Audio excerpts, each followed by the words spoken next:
Assalamu alaikum class. Hope you all are fine and safe in your homes. I am also fine and safe, Alhamdulillah.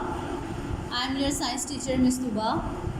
Class 7 आपको unit number 1 तक काम complete करवा दिया है, ठीक है। अब हम यूनिट नंबर 2 की तरफ चलते हैं और यूनिट नंबर 2 का इंट्रोडक्शन देखते हैं, ठीक है। Let's go to the unit number 2। So यहाँ class 7 this is unit number 2 transport in plants and humans, ठीक है। सबसे पहले तो आपको ये पता होना चाहिए कि ट्रांसपोर्ट का क्या मतलब होता है। ट्रांसपोर्ट का मतलब ये होता है कि किसी भी चीज़ को लाना और ले जाना, ठीक है, उसको हम कहते हैं ट्रांसपोर्ट। तो ट्रांसपोर्ट हमें किस में पढ़नी है, प्लांट्स में और ह्यूमंस में। इस यूनिट में हम transport in plants and humans पढ़ेंगे, ठीक है।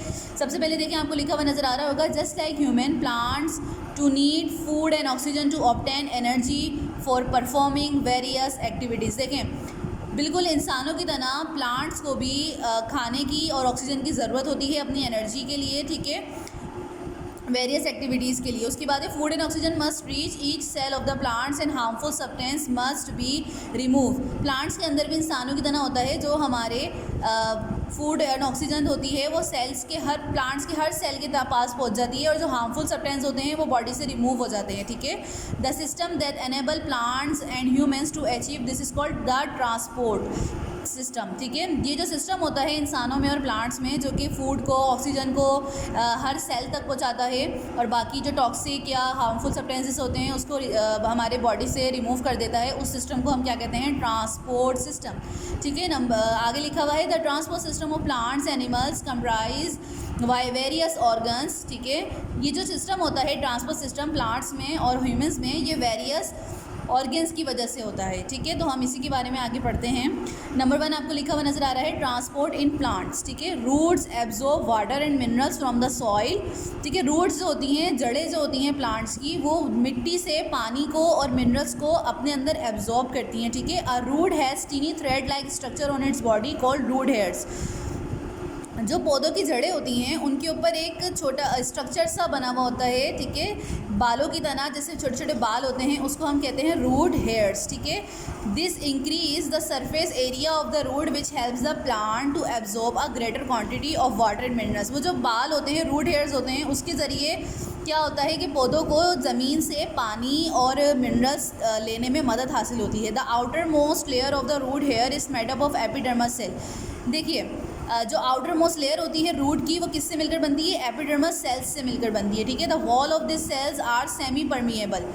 देखें जो वॉल होती है ना रूट्स की, सेल्स की, एपिडर्मस सेल्स की जो वॉल्स होती है वो सेमी परमिएबल होती है। सेमी परमिएबल का मतलब होता है वो वाली मेम्ब्रेन जो कि कुछ सब्सटेंस को अपने अंदर से पास थ्रू होने देती है, सारे सब्सटेंस को नहीं होने देती।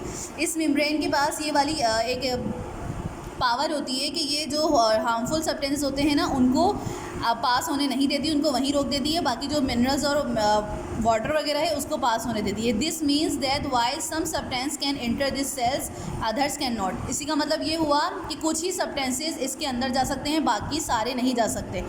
This walls allow water molecules and minerals to enter by a process called diffusion. ये जो वॉल होती है सेल की, एपिडर्मस सेल की, ये वाटर मॉलिक्यूल्स को और मिनरल्स को अंदर जाने देती है ताकि वो डिफ्यूजन का प्रोसेस कर सकें, ठीक है। सो यहाँ क्लास नेक्स्ट पेज पर आपको नज़र आ रहा होगा वस्क्यूलर बंडल्स। वस्क्यूलर बंडल्स क्या होते हैं? वस्क्यूलर बंडल्स में आपको देखिए लिखा हुआ नज़र आ रहा होगा, we have seen that water flows inside the plant body into opposite direction. देखें जो वाटर होता है वो प्लांट्स की बॉडी के अंदर अपोजिट डायरेक्शंस में फ्लो होता है, बहता है, ठीक है, दो अपोजिट डायरेक्शन में। The water travelling upwards from the roots carries minerals, the water travelling from the leaves carries prepared food. देखें एक वाटर होता है वो सफ़र करता है, ट्रैवलिंग करता है अपवर्ड, अपवर्ड्स यानी ऊपर की तरफ, रूट्स के ज़रिए, रूट्स से वो क्या लेकर आता है, मिनरल्स लेकर आता है, ठीक है। The water travelling from the leaves carries prepared food. और ये वाटर कहाँ तक जाता है, पत्तों तक जाता है पौधों के, ताकि वो अपना फूड बना सकें। If the two solutions become mix the food will be carried to the leaves where it is not needed. अगर ये दोनों सॉल्यूशन मिल जाते हैं आपस में तो ये क्या होता है, वहाँ तक पहुँच जाते हैं जहाँ पे ज़रूरत नहीं होती, पत्तों में खाना बनाने की, उनको अपना फूड बनाने की ज़रूरत नहीं होती, वहाँ तक पहुँच जाते हैं, ठीक है। Similarly the minerals will be return to the roots, ठीक है। इसी तरह जो मिनरल्स होते हैं वो वापस भी आते हैं रूट्स की तरफ, ठीक है। To prevent this from happening two different sets of tubes in a plant body, इससे बचने के लिए क्या है कि दो प्लांट्स के अंदर दो डिफरेंट सेट्स हैं ट्यूब्स के। ट्यूब्स क्या होती हैं? छोटी छोटी नालियों को, छोटी छोटी नसें, जैसे हमारी बॉडी के अंदर छोटी छोटी नसें होती हैं, वेजल्स होती हैं, इसी तरह प्लांट्स की बॉडी के अंदर भी छोटे छोटे ट्यूब्स के सेट्स होते हैं, ठीक है। दो सेट्स होते हैं प्लांट्स की बॉडी के अंदर। This tubes are called vessels, इनको हम वेसल्स कहते हैं। वेसल्स का मैंने मतलब आपको बताया, छोटी छोटी नालियाँ, ठीक है। The vessels that carry water and minerals from the roots to the leaves are called xylem vessels, ठीक है। ये जो वेसल्स होती हैं जो वाटर और मिनरल्स को जड़ों तक लेकर जाती हैं, रूट्स तक लेकर जाती हैं, पत्तों से, फ्रॉम द रूट से, vessels that carry water and minerals from the roots to the leave, ये जो रूट्स, वो वाली वेसल्स जो पानी और मिनरल्स को रूट्स से पत्तों तक लेकर आती हैं, उनको हम कहते हैं जाइलम वेसल्स, ठीक है।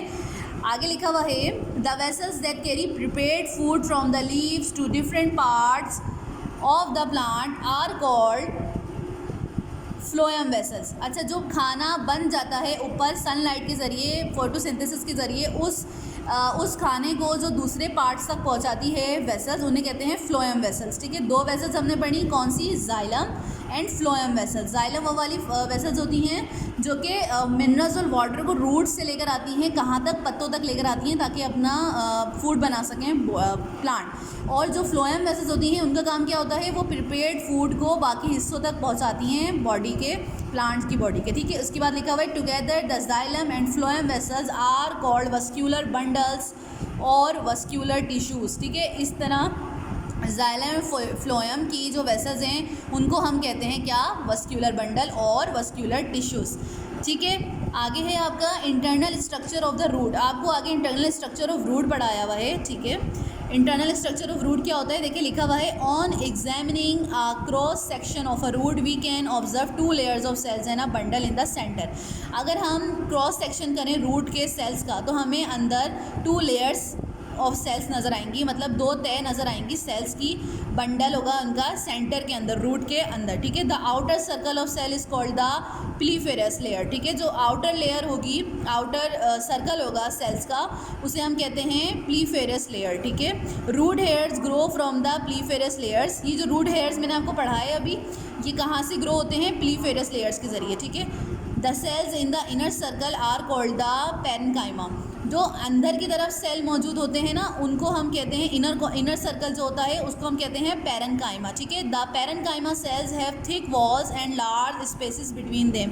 जो पैरेन्काइमा सेल्स होते हैं इनकी थिक वॉल होती है, मतलब मोटी मोटी दीवार होती है और बड़ी जगह होती है, लार्ज स्पेस होती है इनके बीच में, ठीक है। Food is store in the parenchyma sales. जो रूट्स के अंदर फूड स्टोर होता है वो पैरेन्काइमा सेल्स के अंदर होता है, क्योंकि इनके अंदर बहुत सारी स्पेस मौजूद होती है, ठीक है। The bundle in the centre contains the vascular tissues and the pith. जो बंडल होता है सेंटर के अंदर सेल्स का, वो कंटेन्स करता है वस्क्यूलर टिश्यूज़ को, जो हमने अभी ऊपर पढ़े हैं, वस्क्यूलर बंडल्स को, वस्क्यूलर टिश्यूज़ को, ठीक है। The vascular bundles contains xylem and phloem tissues as showns in the diagram, ठीक है। अभी मैंने आपको ऊपर पढ़ाया जो वस्क्यूलर बंडल के अंदर कौन सी वेसल्स होती हैं? जाइलम और फ्लोएम मिलकर वस्क्यूलर बंडल बनाते हैं, जो कि आपको डायग्राम में भी दिखाया जा रहा है। The pith is the inner most part, it is absent in some roots. देखें, जो पिथ होती है वो बहुत ही अंदर वाला पार्ट होता है, ठीक है। ये देखिए डायग्राम में आपको नज़र आ रहा होगा, डायग्राम में आप देख सकते हैं लेबलिंग। तो ये जो पिथ होती है ये सिर्फ सारे पौधों में मौजूद नहीं होती है, किसी किसी पौधों में ही मौजूद होती है, ठीक है। अच्छा, यहाँ तक आपको होपफुली समझ में आ गया होगा। अगर कोई भी पॉइंट आपको समझ में नहीं आता है तो आप मुझसे पूछ सकते हैं, ठीक है, अपने पास नोट करके रख सकते हैं। और अगर मैं आपसे ये लेक्चर के बारे में पूछूंगी तो आपको सब पता होना चाहिए, ठीक है। Hope you all are understand. Be safe in your homes. अल्लाह हाफिज़।